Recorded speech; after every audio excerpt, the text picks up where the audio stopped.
ndewo muntemerewo kano mukantemeremu Nuupu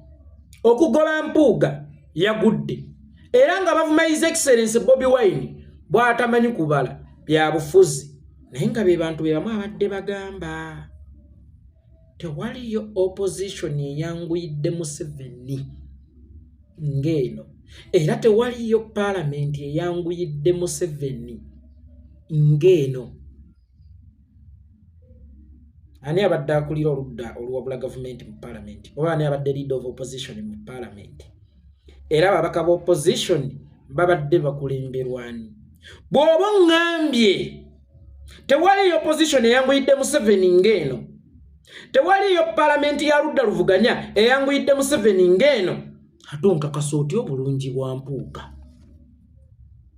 oba osanga bw'oyogera ebigambo ebyo natandika nange bifumiitirizaako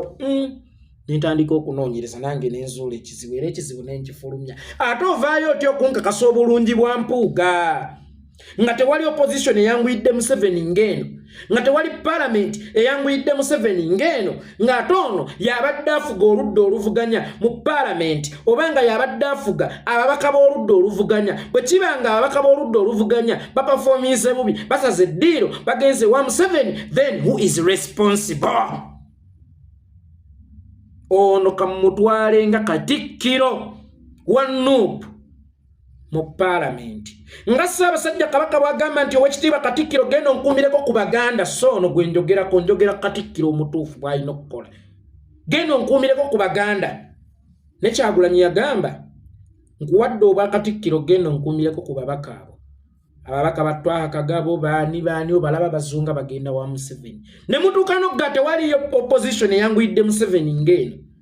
tewaliyo parliament eyanguyidde Museveni ng'eno then ate nkutte ku liida waabwe atoŋŋamba nti nkoze bubi oli mugwi wa ddalu oli musirusiru totegeera bulungi nammwe mbavuddeko ako mbadde mpisaawo kayise.